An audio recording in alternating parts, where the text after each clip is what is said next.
And one of the great things about human species is that we have this remarkable organ, the brain. La tête dans le cerveau. Biologie, cervelle, synapses, neurosciences, physique. The human brain really is the most unique gift of our species. Avec Christophe Rodeau. L'impact des jeux vidéo violents sur les capacités empathiques et les réponses à la violence pourrait être, par certains aspects, plus proche du neuromythe que d'une forme de réalité scientifique. La tête dans le cerveau.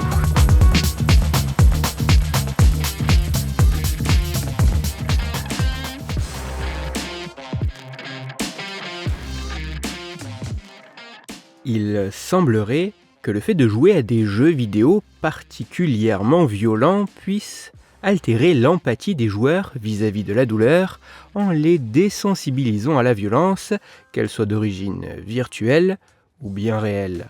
Tout du moins, c'est ce que l'on peut parfois entendre. Mais qu'en est-il réellement ?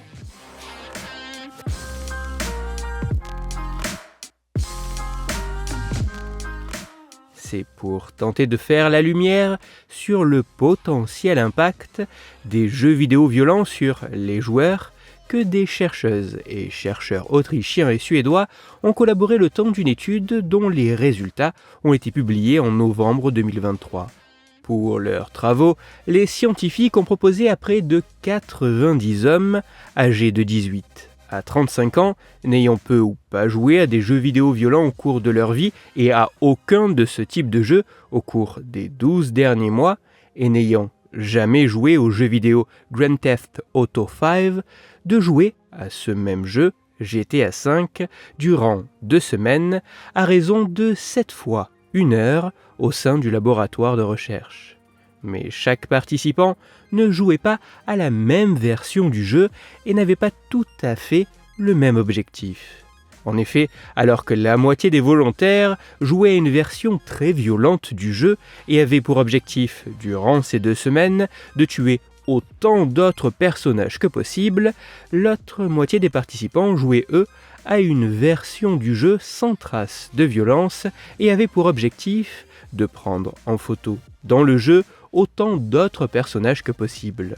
Au total, les participants du jeu vidéo violent ont en moyenne tué durant les 2 semaines de jeu plus de 2800 personnages chacun. Un chiffre permettant ainsi d'attester d'une réelle exposition à du contenu vidéoludique violent pour ces volontaires. Et les participants du groupe jeux vidéo non violents ont eux, en moyenne, photographié durant ce même laps de temps plus de 3000 personnages. Un chiffre permettant ainsi d'attester d'une implication comparable des 2 groupes d'individus durant cette période de jeu. Mais ce n'est pas tout, car avant et au moins 24 heures après la dernière session de jeu durant cette période de 2 semaines, tous les participants ont été soumis à un examen d'imagerie par résonance magnétique fonctionnelle, ainsi qu'à différents tests visant à évaluer leur empathie vis-à-vis de la douleur et leur réactivité émotionnelle face à des images violentes.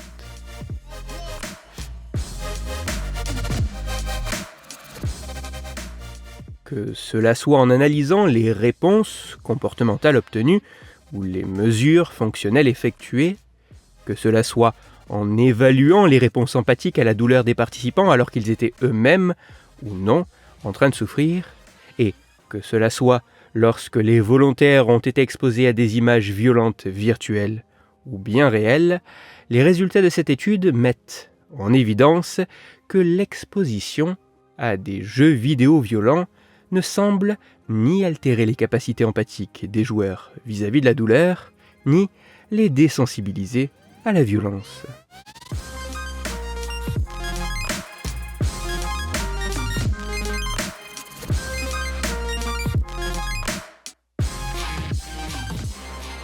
Même si ces résultats demandent à être confirmés par d'autres études sur des individus en plus grand nombre, au profil et âge plus divers et avec des jeux vidéo différents, ainsi que dans des situations plus proches de la vie de tous les jours, et même S'il serait également intéressant d'évaluer l'impact de ce type de pratique à plus forte dose et à bien plus long terme, il semblerait que, en moyenne, dans des conditions contrôlées tentant d'établir un lien de causalité, contrairement à ce qui peut être entendu autour de ce sujet, le fait de jouer à des jeux vidéo particulièrement violents n'aurait pas vraiment d'impact ni sur les capacités empathiques des joueurs, ni sur leur réaction face à des éléments violents. Ainsi, jouer à des jeux vidéo, même très violents, n'altérerait pas l'empathie des joueurs pour la douleur, ni n'émousserait leur réponse émotionnelle face à du contenu violent. Pour aller plus loin, je vous renvoie vers un article disponible gratuitement, en ligne, mais en anglais, qui a pour titre « Do Violence Video Games Numbers Towards Real Violence ?» Il est écrit par Teresa Bittermann et il est à retrouver sur le site de l'Université de Vienne, news.univi.ac.at. Toutes les études scientifiques m'ayant servi à écrire cet épisode, ainsi que les références de l'article pour aller plus loin, se trouveront sur mon site, Cerveau en argot, dont le lien se trouve dans la description de l'épisode. Dans cet épisode, j'ai parlé de certains éléments pour le moins controversés autour des jeux vidéo. Mais cela ne signifie pas pour autant que ce type d'activité ne laisse pas des traces sur notre cerveau. C'est pour cela que je vous invite à écouter l'épisode numéro 104 de La tête dans le cerveau. Dans celui-ci, vous pourrez découvrir ou redécouvrir qu'en ayant grandi, en jouant aux jeux vidéo Pokémon sur Game Boy, une partie assez spécifique du cerveau des joueurs pourrait maintenant être assez dévolue au traitement de ces Pocket Monsters. Pour continuer à échanger, vous pouvez me retrouver sur les réseaux sociaux, sur YouTube ou me contacter par mail. Tous ces liens sont, eux aussi, dans la description de l'épisode. Si pour vous, ce podcast est gratuit et sans publicité, pour moi il représente plusieurs milliers d'heures de travail et me coûte quelques centaines d'euros chaque année. Alors, un très grand merci à toutes celles et ceux qui prennent le temps de me faire des retours, de partager mon travail sur les réseaux sociaux et de me laisser de très sympathiques commentaires et 5 étoiles sur les plateformes d'écoute de podcast. Pour me permettre de travailler dans de meilleures conditions, vous pouvez également me soutenir financièrement avec un don ponctuel ou mensuel sur la page KissKissBankBank du podcast.